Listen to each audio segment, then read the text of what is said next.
Hello, hello. Ron Callis here with another episode of Automation Unplugged. Today is Wednesday, August 11th. It is a few minutes after 12:30 p.m. Eastern Time. We are here for show 182. I hope you all are having a lovely day, wherever you might be watching from. I'm not going to say listening because my podcast listeners, they don't hear this front intro part of our daily shows. They only hear the interviews, as you guys know, if you listen to the podcast. But let me go ahead and jump over to Facebook to verify that we are streaming. Just want to make sure technology is behaving. And of course, I've got my doodad here in the way. Give me a second. There we go. Thank you for bearing with me while I make sure technology is behaving. And there we are. It looks like we are live. So hello to my friends on Facebook. Hello to my friends on LinkedIn.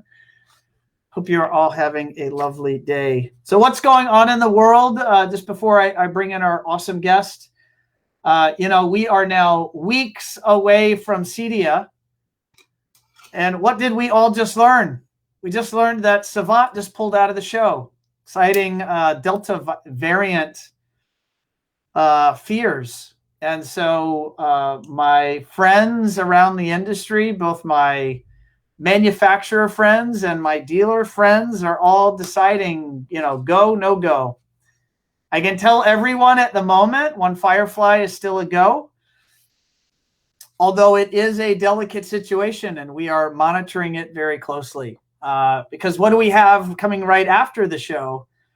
We then have the ASEAN conference. And then we have right after that, we have the HTSA conference. And what do we have shortly after that, or somewhere in between? We have Infocom. And so there's just a rash of AV industry, custom integration industry events and activities that are all slated to happen here in the coming days and, weeks and months. And at the same time, there's all sorts of fear, uncertainty, and doubt hitting you and me and everyone we know. And it's not just our industry, it's hitting the world again. Because we have this virus that is decided to mutate. I'm going to be political here because so many of our friends decided to not get vaccinated. And what happens when a virus is out there, it mutates and mutates and mutates. So not taking a political stance. I am vaccinated. My family is vaccinated. And I hope for you and your family, you guys are vaccinated. But it's going to be an interesting coming days and weeks as we determine how these events go for all of us. So I hope we all make smart decisions. And hopefully I will see you at CET. One Firefly is scheduled to teach a record 7 classes. These are CET courses on topics from social media, web design, SEO, Google advertising, hiring and HR. I mean, we have a really nice portfolio of content that we have produced specially for CET for this show. And hopefully you will, if you're going to go to the show, hopefully you'll be able to hang out with us in the classroom. We have nice registration numbers for the classes, and hopefully we'll be able to see all of you there in person, face-to-face, if you guys are able to travel and get to Indianapolis. Without further ado, we are boom, boom, boom. My team's just checking in with me. They tell me that we appear to be streaming just fine on LinkedIn and Facebook. So thank you, Jessica, for that. All right. So today we have for show 182, we have Marc Ayoub, and he is running the energy division. He's the energy division director at CET and Associates, an awesome rep firm that covers the mountain region of the U.S., and we'll have him describe exactly their divisions and which territories they cover. And I did not know, but I had the pleasure of learning, and you guys are going to learn all about it. Marc spent many years at one of the leading integration firms in North America, and that is AudioCommand. So he was working directly with John Clancy and team, and we'll learn all about those experiences as well. So let me go ahead and bring in Marc, and let's get this party started.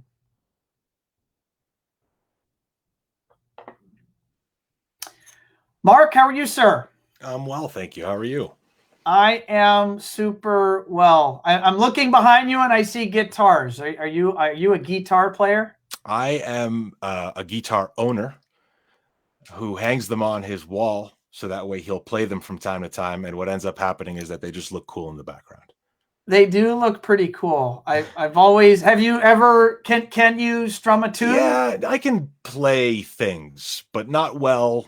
And, you know, it's on and off. It's one of those hobbies where I think I've been doing it on and off for, I don't know, 30 something years. And they sit back there. Actually, the one instrument that I do play often that I very much enjoy, it's not that I'm any better at it, are the drums, which they had previously been in this room, but because this is my spare bedroom, I had to turn it back into a bedroom briefly. So I took the kit out. Yeah, those are more fun. You mentioned the drums. Have you ever read the magazine Modern Drummer? I have not. Okay. All right. Well, I was gonna get maybe a couple of cool points in saying that I'm friends with the editor and the owner of that magazine. Oh, that's so cool but now that doesn't mean anything. You've never even heard of the publication. I can pretend. There you go. Yeah. We have someone saying hello to us, Marc. We have Wes. And Wes says, hey, Marc, welcome to Automation Unplugged, checking in from Raleigh. Hi, Wes. Marc, you want to know something really cool about Wes? Sure. Wes is an ultra marathoner. And Wes ran 100 miles this past weekend in less than 24 hours. Well, so then Wes is a crazy person. Well, I think we are all a little crazy. Yeah. Wes is just a special type of crazy. Well done, Wes. Yes, very, very impressive. All right, Marc, tell us just maybe in your words, what are you what is CET for the few that may not know that name? That's a well-known agency, obviously, here in North America. And what is your role within the agency? Yeah, so CET and Associates is a manufacturer's rep agency. We're based out of Colorado and Utah, and we represent all sorts of manufacturers across a bunch of different markets. So originally we started out as a industrial rep firm. So heavy gauge wire, various types of conduit, ladders for said conduit, racking, etc. For oil fields, industrial projects, warehouses, etc. We're also the Lutron rep, the residential Lutron rep for Colorado, Utah, Wyoming, Montana, New Mexico. I believe that's it. And then along with that comes a whole host of AV lines that we rep. And honestly, I can't remember them all. We've got a whole lot of them. So, things like Barco, Origin Acoustics, Audio Control, Stewart Film Screen, things like that. And then we've got a lighting division that works with, in particular, lighting showrooms and designers for light fixtures. And then the energy division. And the energy division is the newest division of all. And that's me, basically. So as the director of that division, my job is to attempt to further home energy storage, home energy management, and in particular car chargers now in a market that, it's still pretty new and it's still pretty weird. And so that's my job. My job is to get people to understand what the grid does, why it does what it does, why it sucks, why it's amazing, and how we can make it better with residential energy storage. And so, we rep Sonnen, Lumin, and EvoCharge on the energy side. So I'm going to ask you a very abstract question. Cool. I have never owned a Tesla, but I have put my deposit on a Tesla truck. And I think I'm going to get a Tesla truck as soon as I'm allowed to get a Tesla truck. Which the Cybertruck? Cybertruck, yeah. Yeah. because it looks cool, and Well, I'm why a big not? fan. I'm a big fan of Blade Runner. I like I'm like, DeLoreans, and so why not Cybertruck? why not? Do I have a choice in terms of what type of electric? I've never owned an electric vehicle. Do I have the choice of what type of charger to put in my garage? Are there like different brands, or because I have a Tesla vehicle, do I have to have a Tesla charger thing? There are a lot of different brands, and any Okay. brand can charge a Tesla, but a Tesla charger can only charge a Tesla. Oh, wow. Is the connector, like, how is that, or why is that? Yeah. So, and I should know this. I'm going to get a number wrong, but it's the J1771 standard, or Okay. 1170. I can't remember exactly, but it's I something like just that. smile and nod because I Yeah, have no that's fine. clue. You know, for anybody listening, if you know the answer, then just, you know, shake your head at the guy that doesn't know, who's supposed to know. There you go. But there's a standard that says every electric car sold in America has to be able to receive this plug. Okay. And so a Tesla can receive that plug by regulation. The difference is that the Tesla has a couple of extra bits on it because Tesla, and so therefore the Tesla plug will not fit into other cars. So it's all right. So I just saw a TV commercial, I want to say during the Olympics, multiple TV commercials for multiple new electric vehicles. I saw the TV commercial, I want to say, for a new Chevrolet truck, or maybe it was Ford. The Ford F-150. The Ford F-150. Yeah.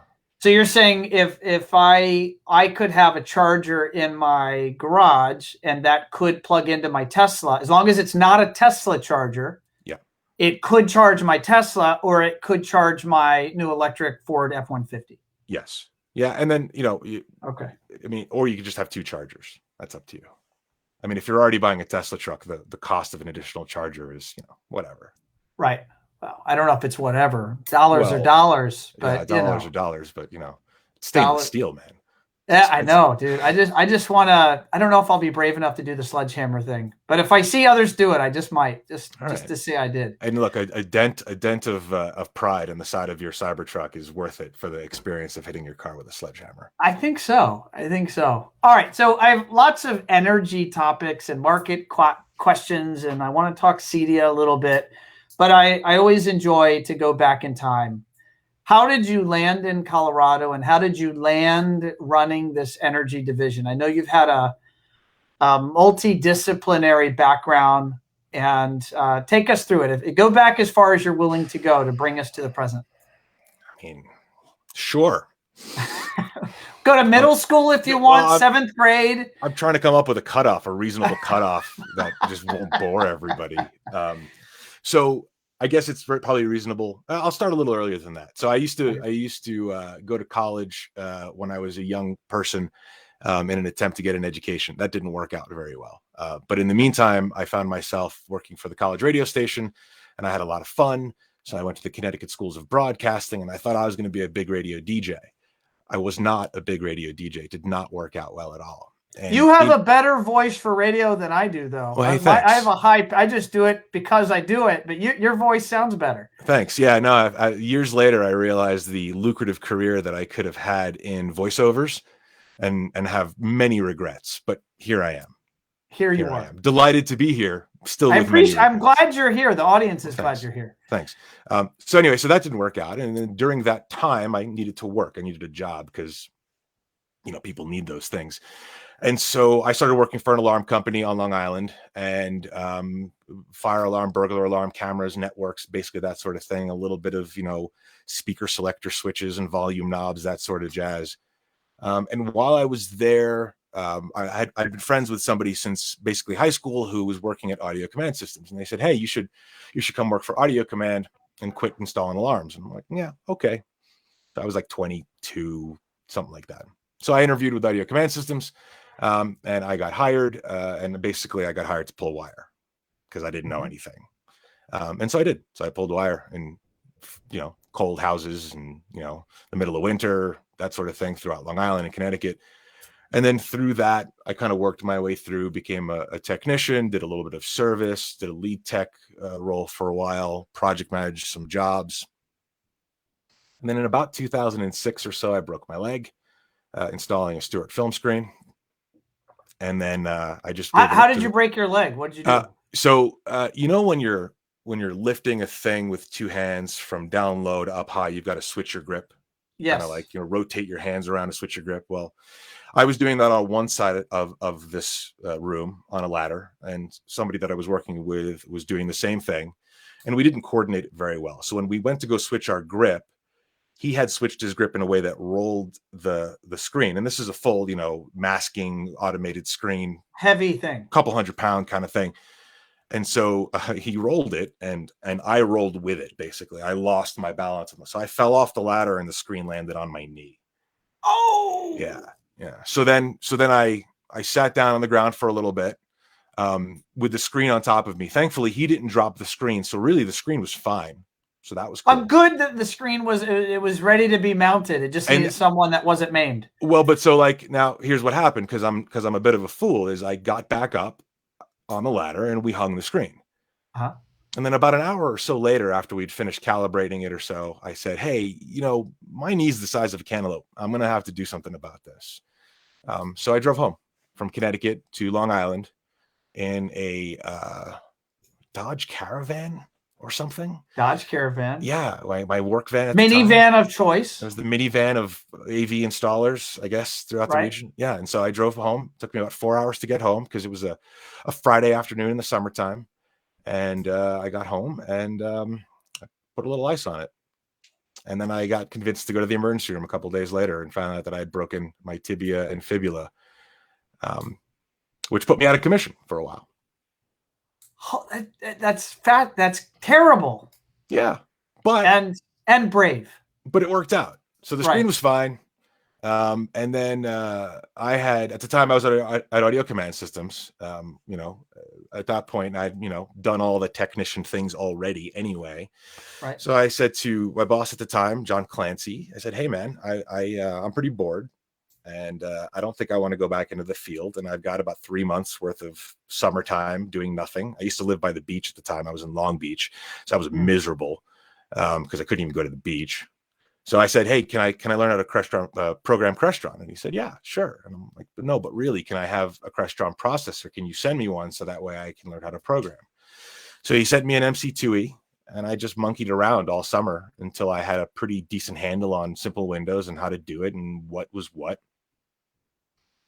And then when my leg healed sufficiently to be able to return to work, I transitioned actually into the design department, engineering.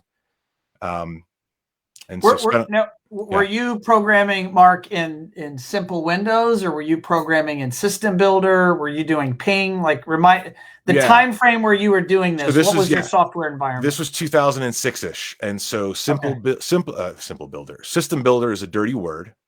Yes. I programmed in simple Windows. I did not program in Simple Plus. I was never that good or interested. And I don't think ping existed at the time. If it did, it was. Yeah. In 06, that would have been maybe a sketch on someone's notepad, but it wasn't a real thing yet. Yeah, not a real thing. So it was simple Windows. And so transitioning into design and Ron, if I'm going too much, you let me know. No, this is great, man. I love to hear. So I transitioned into design, and and this is kind of like a general philosophy of mine, is one of the advantages that I had being in design was that I knew what it was like to be in the field. And I had received these designs in the field and thought, well, that's not a good idea. We shouldn't do that. So I started to try to apply my knowledge of having been in the field very recently to design. And then little by little, I sort of transitioned over into actual programming, because basically John said, like, hey, man, we don't need a programmer right now, but when we do, we'll let you know. And little by little, I was able to start working my way in, and I would go on these little jobs, kind of do service calls and maybe adjust a program that, you know, existed, that sort of thing. And that's how I learned. And then eventually I transitioned into the programming department properly, where I kind of did the same thing I did in design, where I applied what I had learned previously and said, hey, like, this is great, but, you know, we've got like 4 programmers and everybody's doing it differently. Well, that doesn't make any sense, right? We should have the same program. And John had been programming up to that point, you know, owner of company, basically still being the primary programmer. And his program was solid. It was good. It was templatable. And then it was with the hire of Mike Grady as the lead programmer, basically. So it was John and Mike and a couple of other programmers in the department. We started developing the template based off of John's original program, and and we literally called it the template. And so it had become my job to go out into the field and implement the template and then test the template and then figure out how to make the template better. And we did that over and over again. And again, having applied my recent time in the field and in engineering, we sort of developed this system of, well, the engineering should mimic the programming and the programming should mimic the engineering, and we should talk to one another. And so the drawing should be the same, and zone 1 should always be the kitchen, and zone 2 should always be the living room, and zone, and so on. And so we started standardizing our process and our procedure. And we basically got it to a point where I didn't need to go to job sites anymore. I would preload a rack, preload touch panels, keypads, ID them, test them in our office, and then we'd ship them out and they'd get installed. And occasionally I'd do some upgrades or tweaks or adjustments remotely and then write them. Yeah. AudioCommand, for our audience, may or may not know, AudioCommand as a business, as an integration firm, I want to say founded by Robert Kaufman and Jonathan Flam. Yeah. That business has been around at that point. You're describing the late 2000s. Oh yeah, had been that around business like 30 plus years. 30 plus years. Yeah. And what you're describing is really some refined systems and processes that were 30 years into the business, making the design and deployment of a Crestron system better and more efficient. And I'm betting more profitable for the business, and I'm betting better for the customer. Ultimately, yeah. I'm just curious, that change that started to happen, sounds like during your tenure when you were there.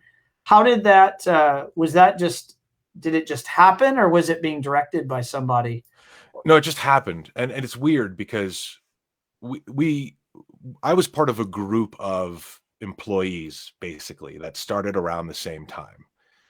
And then, like in any organization at any time period, there are some knuckleheads and there are some not knuckleheads, right? And roughly speaking, the non-knuckleheads got together and said, hey, when we were in the field, this is what sucked, right? These three things, let's say, right? And so when we get out of the field, or when we have an opportunity to make that adjustment, why don't we just do that? So we made dispatching better, we made engineering better, we made programming better, and we all sort of did this all together kind of organically just through our own experience. And that's how, fundamentally, that's how that business operated.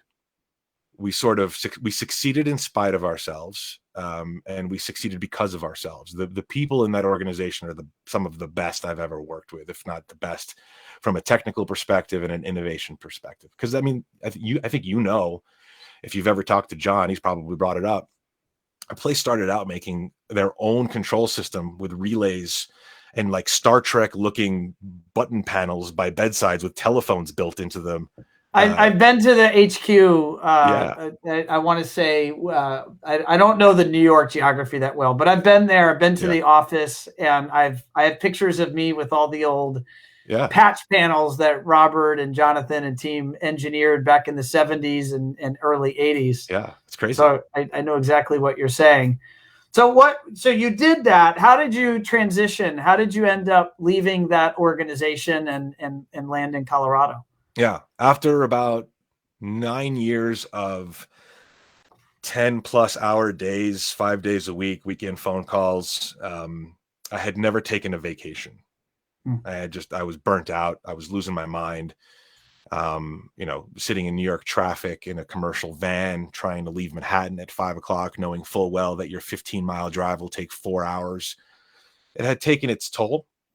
And I remember sitting at the entrance to the Midtown Tunnel, getting ready to leave Manhattan in what was another day of traffic.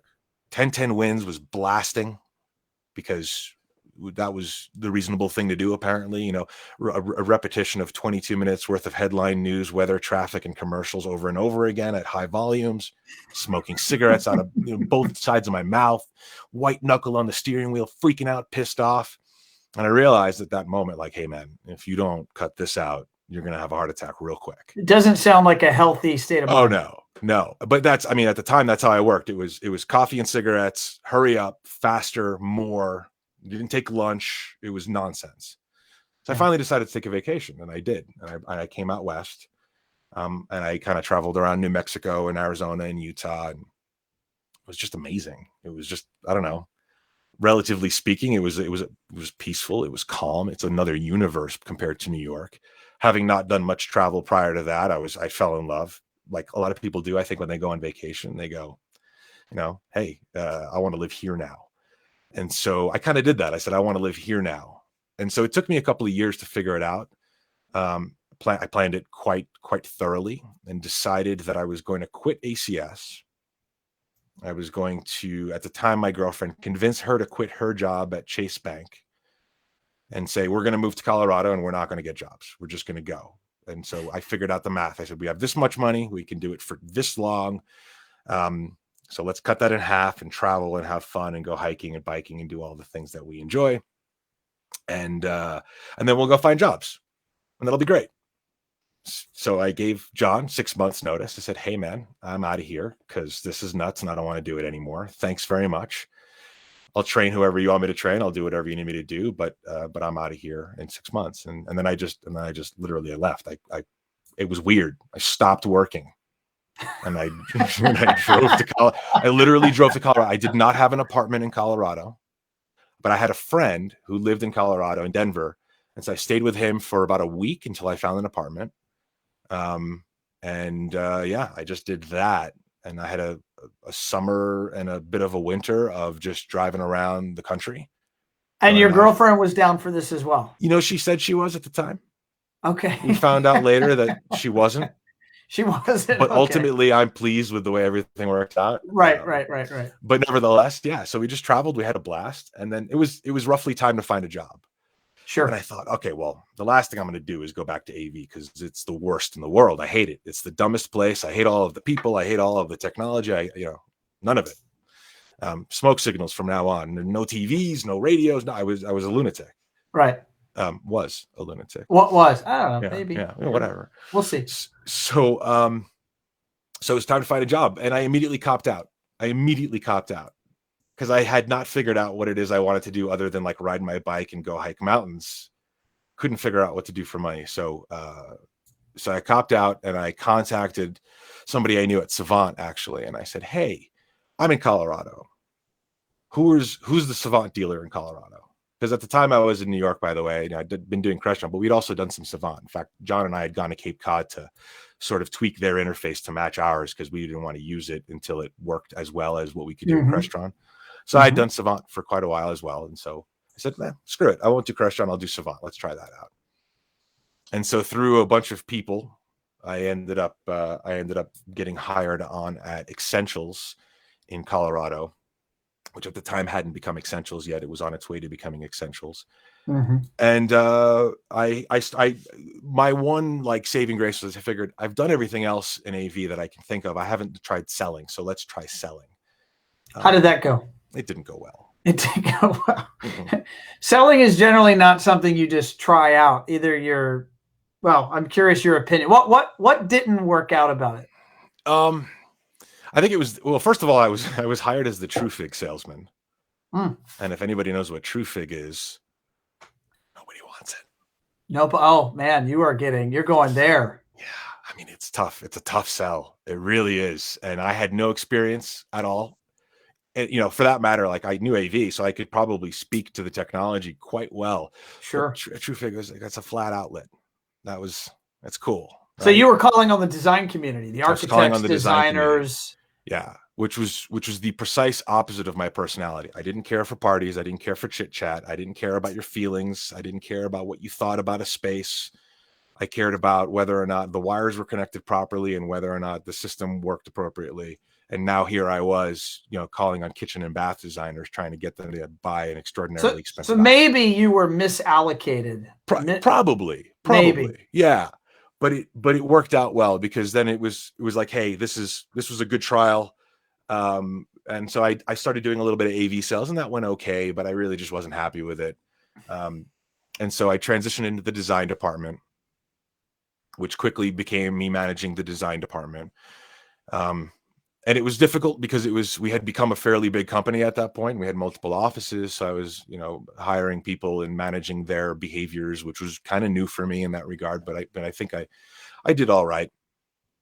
And without going into too much detail, I didn't get along, let's say, with my direct supervisor. Mm-hmm. And one day he fired me. Had you ever been fired before? I had never been fired before. And I didn't quite understand. In fact, he told me I got fired for being a poor communicator, which I thought, like, you could have made up any number of reasons. Because I'm a jerk. There might have been a lot of other reasons that you would have believed. No, look, I'm a fucking asshole, and I'm perfectly okay with that. And I know that people don't like that about me. So fine. You could have said, Marc, you are just the worst person I know, and get out of here. And I would have been like, yeah, that's about right. Cool. Yeah.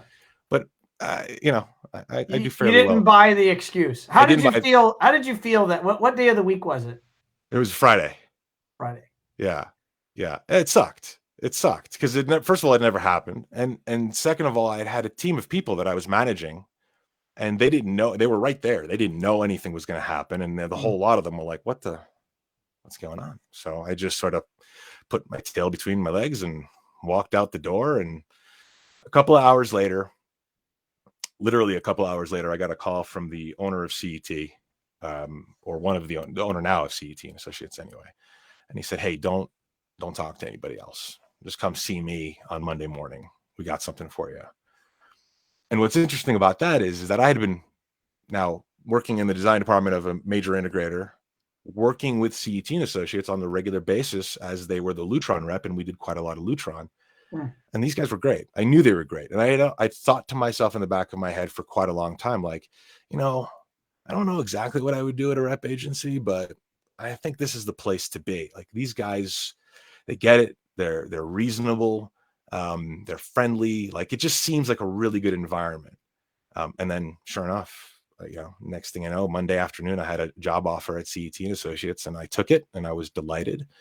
And I was there doing the commercial lighting design and project management for Lutron. And I had never done that before, but honestly, controls is controls. A Lutron keypad is a Lutron keypad.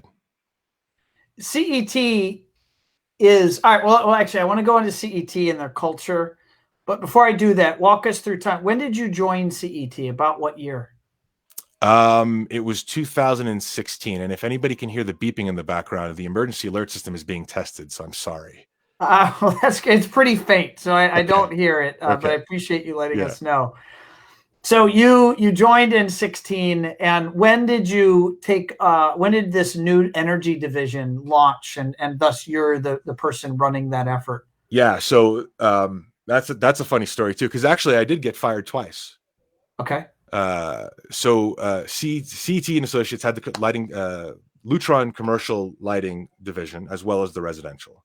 Okay. I want to say, let me think now, we're 2021. Maybe around 2018, they had decided that they had the opportunity to expand their residential territory with Lutron. And so in doing so, they decided to give up the commercial side. So I was basically told, like, hey, this has been great. You've done a great job. Thank you very much. We love you, but we're done with commercials, so you're fired. Didn't go exactly like that. I'm kind of making that part up. Right. But it very quickly went to, but we love you and we want you to stay, which I thought, hey, that's cool. That's positive. Yeah. And we've got this thing called Sonnen, and we want you to try to figure it out. And I thought, well, I have no idea what this is, but it sounds pretty cool. And I love working here so much that effectively I will do whatever you want me to do.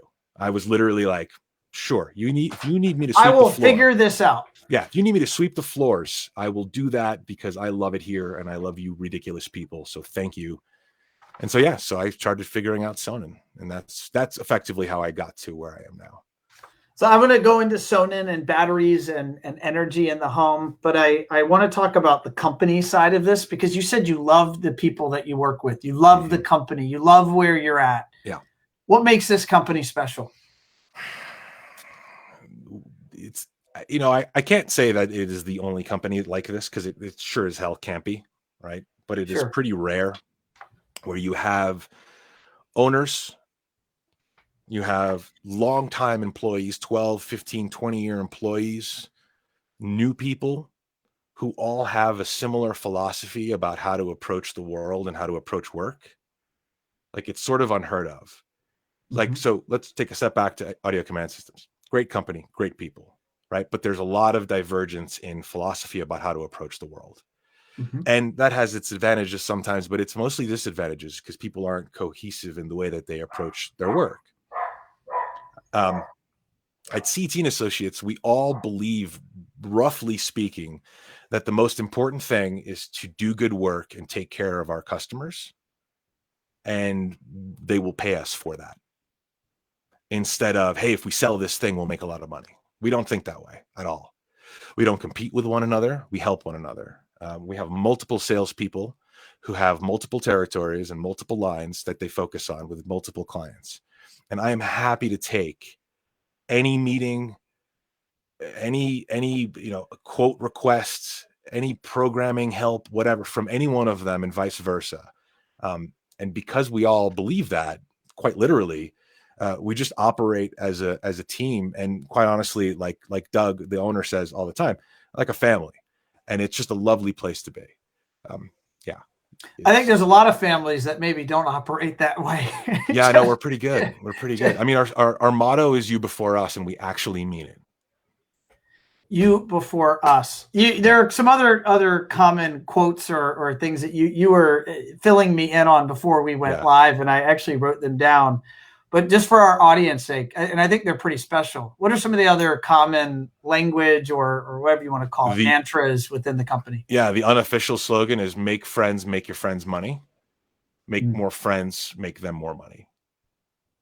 And so, like, we don't, and the money's in there, right? But we're not chasing the money. We're chasing the friends. We're trying to make sure that you, as our customer, whether you're the technician pulling the wire to go hang a TV, or whether you're the owner of the dealership, the integrator, or you're the manufacturer, regional, well, whoever the hell you are, our job is to make sure that we're taking care of you, and that you believe, and we believe truthfully, that we are friends, because the goal here is to have a long-term relationship with you.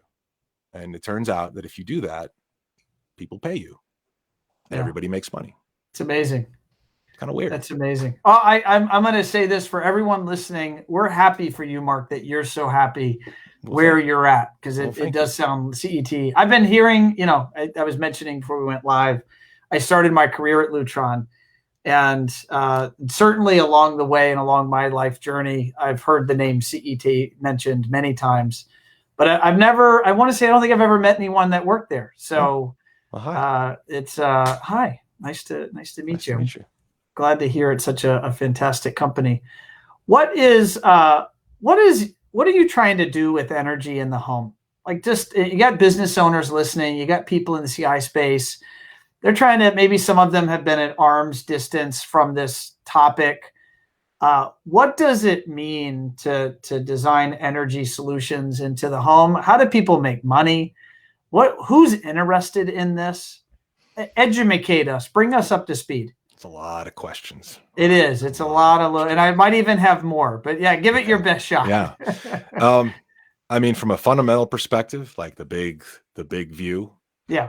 It is the only thing that exists today that makes renewable energy actually possible. Because you can get solar panels on your roof, you can put a windmill in your backyard, you can buy renewable energy credits, but all of that is entirely meaningless, because if you're not using the power when it's being produced, it's meaningless. So a simple example is, you got solar panels on your roof, right? You got a lease from the solar company, and you're psyched because your utility bill is lower, and you're producing some amount of power during the day. That's great, but you're not home during the day. Maybe you get home at night, turn the lights on, you put the oven on, you make dinner, you watch TV, you do whatever, right? So all of us collectively use most of our electricity in the evenings. And in the evenings is when solar doesn't produce electricity. Mm-hmm. So if we don't have a method to store the electricity that we produced in the day, then what the consequence of our renewable energy push is that at night we turn on coal plants, and we turn them on fast and hard for a little tiny percentage at the peak of our usage, and they're extremely inefficient, they're super dirty, and they're really expensive. So that's why electricity gets expensive in the evenings in some areas of the country. How prevalent is that, Marc? The turning on of the coal plants that are designed to address those peak energy demands? Everywhere in the country, every single afternoon. No way. Yeah. It's crazy. The grid as a thing, as a giant complex machine, is an instantaneous demand machine. So if you turn a light on in your house, immediately, like instantaneously, the power generation company has to make more electricity to get to you. If they don't, then there is effectively an underload on the lines, or rather an overload on the lines, and the grid can get physically damaged as a result. Now, one light bulb's not going to break the whole grid, but fundamentally speaking, that's how it works. And vice versa. You turn that light off, they have to slow that turbine down real quick, because if they don't, right, then they're pumping more power onto the grid than the grid can handle. So it's a constant, delicate balancing act. So we put solar on our roofs and we generate electricity, but quite often it doesn't go anywhere. Quite often we dump it to ground. The grid receives it. It goes back maybe a couple miles to a transfer station, and they literally have rods in the ground that drain the energy because they can't use it. And then at night, when we actually use the electricity, well, there's no solar because we just dumped it to nowhere. And so they turn the power plants on, and it sucks. It's a completely ridiculous thing. And it didn't occur. Nobody sat down with a piece of graph paper and said, the grid will operate in this reasonable way. No, like everything else we do in the US, we all just kind of made up our own story and pieced together this giant monstrosity. And this is how it operates. Did every state do it in their own way, or was it federally driven? So at one time or another, yes. And that's part of the reason why we have this random conglomerate of things. Now we have three fundamental grids. We have an Eastern, a Western, and a Texas. Just so we can hit on that. The reason why the Texas blackouts happened during the winter freeze was because they could not get power from either the Eastern or the Western grids. So we, like all the power in the world coming from the West at that time, we could not give them power because they were their own grid. And that was by their own choice, right? At some point they went private. Yes. In an effort to reduce dependence on federal regulations, they sort of went their own way, which seemed like a really good idea until they needed it, and then they ran away and cried about it. Not the people of Texas. The people of Texas suffered. The numbskulls at the top who put themselves in that position are the ones. There was a lot of suffering that happened in Texas. I'm trying to remember. That was just this past winter, right? That was just this past winter. Here's the thing too, is like, so we as an industry, we sell speakers and TVs and ridiculously expensive projectors and all sorts of things that nobody actually needs. Every last bit of it runs on electricity. Mm-hmm. Not a single bit of it isn't dependent upon a happy electron coming into your house in the right way. So the battery is there to act as kind of like a sort of a three-tiered concept, right? It's the safety. So your power goes out, you still have power, right? Mm-hmm. You can operate your heat. You can keep your food in your fridge cold. Security, which is kind of the same thing, but also literally security, like cameras, security system, gates, doors, whatever. And comfort. It's like, hey man, if the power is going to go out for 6 hours, but I have this battery that'll keep my fridge going, my lights on, and my AC running, that's pretty awesome. And it does so effectively from charging from the solar panels you already have on your roof, or that you're going to get, because it's a good idea, only if you have a battery. What is within your energy division at CET, what is the portfolio of product solutions? Is it Sonnen, or is it Sonnen and? Yeah. What is the toolkit that you dip into? So the toolkit from kind of like a CEU perspective is energy storage, energy management, and transportation. But what that is Sonnen as a product in the residence. It is Lumin as an energy management system, which operates to both monitor and control the loads in your house. So you can actually turn them on and off via this system. And then the car charger solution, the Evo Charge, which charge cars. I would imagine that car charger piece is probably an exponentially growing demand. Yeah. Well, I mean, throughout the country, here in Colorado, for instance, we have requirements from various organizations, whether it be the NEC or fire codes, things like that, where it's now requiring some minimum amount of car chargers in any new construction application, whether that's a hotel or, a parking lot for a park, a state park. Yeah, it's happening, and it's happening quickly. I was reading, and I want to say I captured it on social media. I saw just last night from the President of the United States on his social channel, a summary of the primary initiatives from the new infrastructure bill. Yeah. That just passed, I want to say in the last day or two. Regulation can create jobs. There was a big piece in there for EV. Yeah. Do you have are you read up? I'm not read up on the latest. I didn't come prepared. Are you read up on?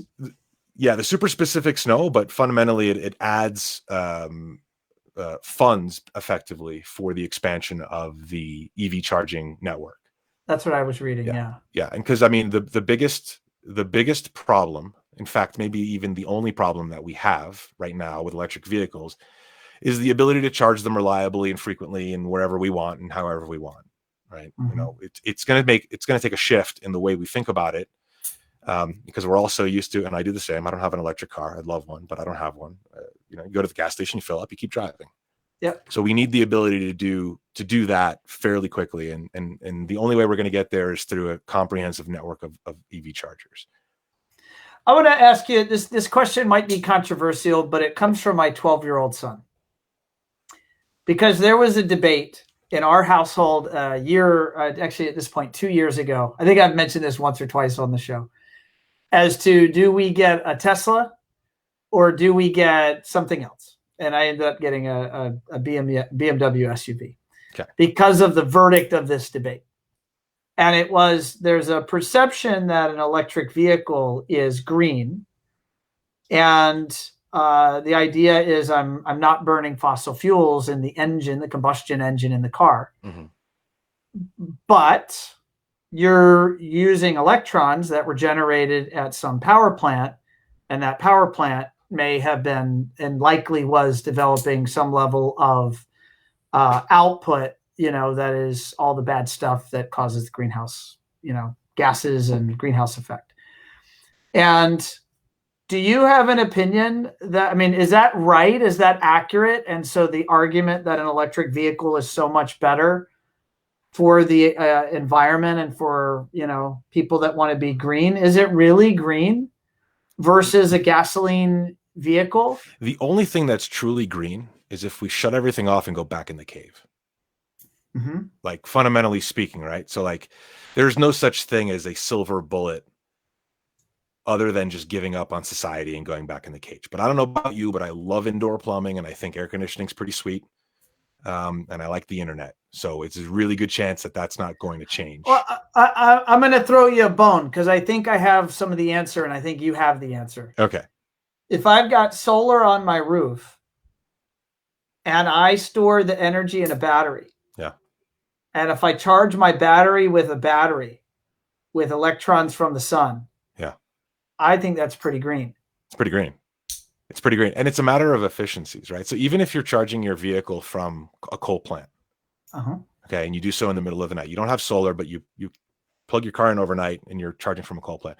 A coal plant is roughly 48% efficient, which doesn't sound like a lot, but it's actually a lot because an internal combustion engine on average is like 28% efficient if it's like a really good one, a new one, So if you just look at it from the perspective of efficiency and how, because you think of it from a power perspective, you're just generating power, right? When you turn the key in an internal combustion engine, you're just generating kilowatts, but you're doing it via gasoline and pistons. So how are you getting your kilowatts? Are you getting them from your gasoline engine or from your coal plant? Well, if you're getting it from your coal plant, it's better. It's not good, like it's not like objectively the solution, but it is better than the gas engine, right? And so just from that perspective alone, if everybody in the country just plugged their car in overnight, we all had electric cars, but we were only burning coal, we'd be better off than if all of our cars burned gasoline. I'd never heard that argument. Is there, when do you defend that and I'm not asking you to do it here live, No, I can. but do you defend that with like white papers and research? Because that seems like that would, my 12-year-old, I'm going to take that argument back to him and I'm going to say, here's what I just learned. Yeah, I don't have the white papers ready, but there is a tremendous amount of research. We are fortunate here in Colorado to have NREL, National Renewable Energy Labs, very nearby. And, you know, look, anecdotes are fun, but data is data. And the data on efficiency is the data on efficiency.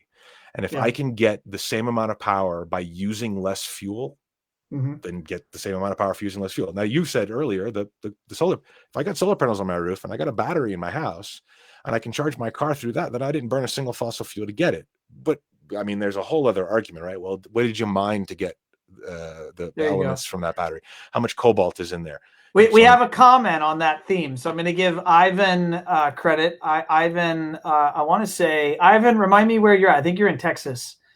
But Ivan Gomez, he says, also, the process to create batteries are not the most environmentally friendly. So maybe can you speak to that, Marc? Yeah, and no, they're not, right? Because, again, if we're not going back in the cave, we're doing something to the earth. And so it's a matter of efficiencies, how we're doing it to the earth. Right now, I believe, and I believe reasonable people believe, that our current issue is carbon dioxide. It's greenhouse gases. That's where we are today. We need to reduce that like quickly and now. And we might actually be a little bit late to the game. In fact, we probably are. But mining cobalt's a terrible idea. We shouldn't do it. But until we build ourselves a fusion reactor that generates all of the power we need for the entire globe without emitting any, harmful toxins or radioactive waste, we need energy. And so, mining rare earth elements for battery manufacturing is still bad for the environment. And there are two things that mitigate that as a problem. Not eliminate it, but mitigate it. The first thing is not by using cobalt. Right? Cobalt's a bad one. We should use less cobalt. My sales pitch, because it's true, is Sonnen utilizes iron phosphate instead of cobalt magnesium, or manganese rather. So it is a slightly less harmful mining process because iron is abundant and we've got a lot of it and we can use it in various ways and recycle. And then that takes me to the recycle. Batteries are recyclable. Even NMC batteries, nickel, manganese, cobalt batteries that are in our phones and laptops, they are recyclable. We just have to have the desire to recycle them. Right. But we live in a universe that we've created for ourselves where it is cheaper to pull it out of the ground than it is to recycle it. So we will keep pulling it out of the ground until we can't anymore. And then we will figure out how to recycle it for cheap. But we won't ever recycle it for cheap until it's cheaper than pulling it out of the ground. Is there a business around like taking, I mean, we've been doing electric vehicles for a few decades now. Been a bit. I want to go back. I know my dad at one point had a Prius.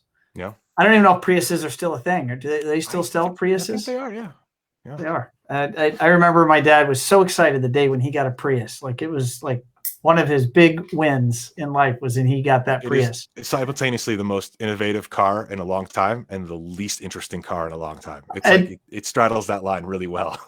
Totally agree. But is it common for this slate, and I want to say it's growing at a pretty fast rate of electric vehicles? Are people taking the batteries?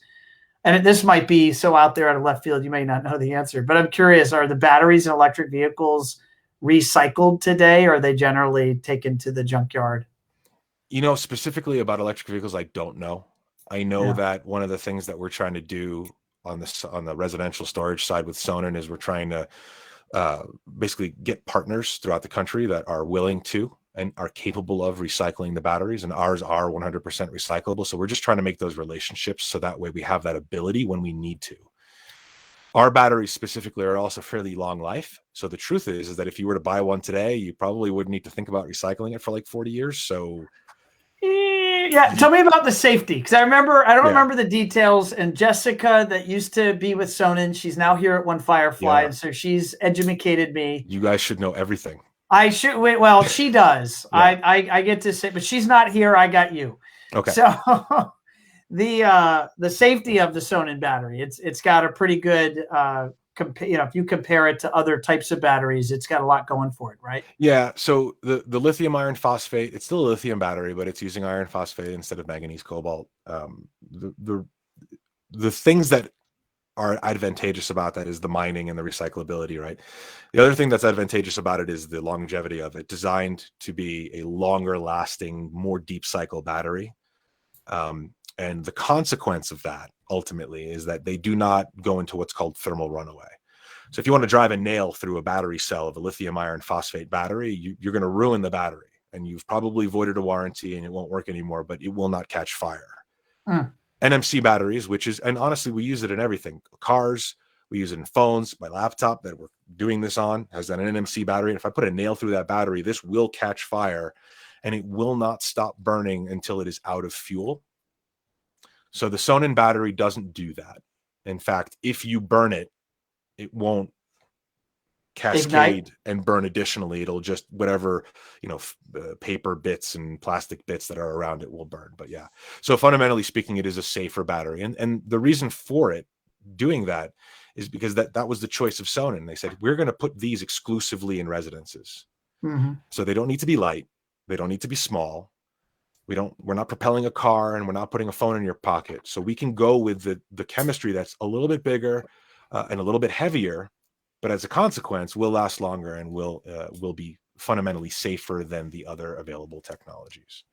I'm mindful of time, but I'd love to, if you don't mind, to go there for a minute or two. What's the business opportunity for the folks listening around getting into the energy space? Like, how do they bring this to their customers, and what are they selling, and how do they make money? Yeah, so I guess it depends on your business. As an integrator, you are uniquely positioned, and I say you, but also we, like it's the whole thing, right? We are uniquely positioned to sell things that people don't need for lots of money. And fundamentally, we don't need big TVs and projectors and crazy speakers.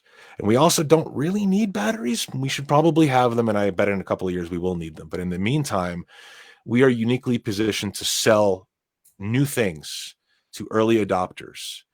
And the fundamental pitch is that we are going to keep your house comfortable. We're going to keep it secure, and we're going to keep it safe, because your power is all of those things, right? Your comfort is your air conditioning, your heating, your TVs, your stereo, your lights, your food in your fridge is your safety and your security. Your security system is your security and your safety, your ability to communicate with the outside world. I live in the mountains in southwest of Denver, and my internet connection is spotty at best. So if any of this is made through, that's pretty cool. But it's my only method of communication with the outside world. I do not have cell phone service. I do not have a landline. There is no cable here. I do not have a satellite dish. So if my internet goes out, I got a problem.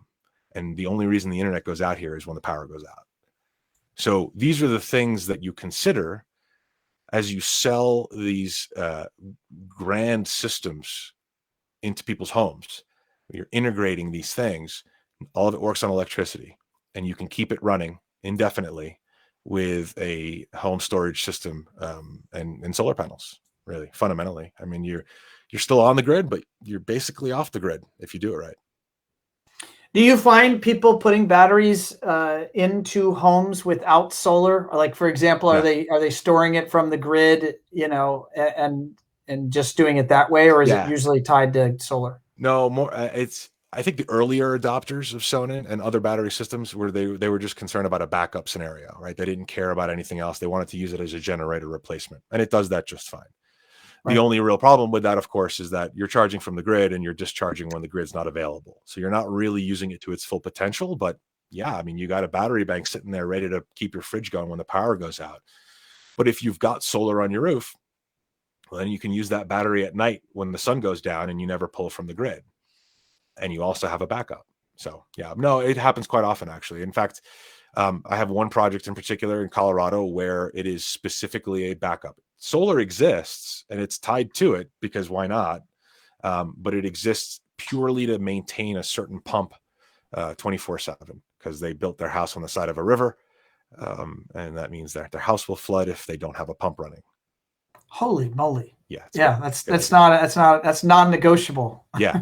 And that was their thing. It's like, hey, we need a solution for this. And so the solution is you get this big battery. And if this cataclysm occurs where the power goes out long enough, you have solar.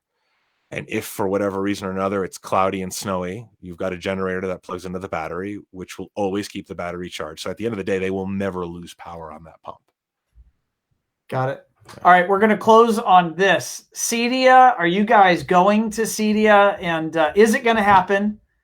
I've been doing this line of questioning, by the way, for the last, maybe since January. So you're thinking about it then? We're 3 weeks away from the event. Are you guys, is it going to happen? And are you guys going? So CET is going to CEDIA. We are operating as if CEDIA is going to occur. And I am not going personally. But yeah, no, we're going and we're doing the thing. Now, if CEDIA doesn't happen, then okay. We know how to communicate with our customers via the internet and via phone and via, face-to-face conversations. I think the thing that people miss about CEDIA is, besides just getting together and hanging out, is the ability for dealers throughout the country to see manufacturers like face-to-face. Like, who the heck are you? Yeah. But from an agency perspective, yeah, we're ready to go. But if we don't go, then we'll be fine. You'll be fine. Yeah. Awesome, Marc. I've really enjoyed spending this hour with you and getting to know you and about your background and of course about the energy business. For those listening that want to get in touch with you, learn more about you personally, or learn more about CET or about Sonnen or some of these other things you represent, how would you recommend they get in touch? Yeah, so I do not have or care for any form of social media whatsoever. So the fact that I'm even on Facebook right now is kind of weird. But my email is marca@CET&Associates.com, all spelled out. Awesome. So feel free to email me if you got any questions or whatever. But you will never find me on the internet beside this podcast. That's it. Well, I'm glad that we were able to break news here and get Marc onto both LinkedIn and Facebook simultaneously. Ooh, it's putting chills up his spine. And we have actually, you had a listener here from Sonnen. You had Adam Weinstein. Oh, Mr. Weinstein, hello, sir. He's been tuning in. So Adam, thanks for that. And then we got one more. We got some hook 'em horns from Ken Davis. The bike emoji thing tells me which Ken Davis that is. So what up, Ken?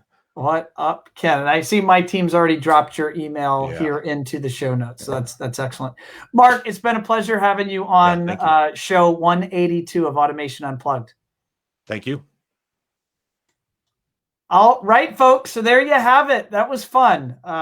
Marc has had an interesting path, and I would challenge that he understands this industry better than most, because he's gone all the way from, pulling the wires to programming the systems to managing teams to interacting with all levels within the integration business.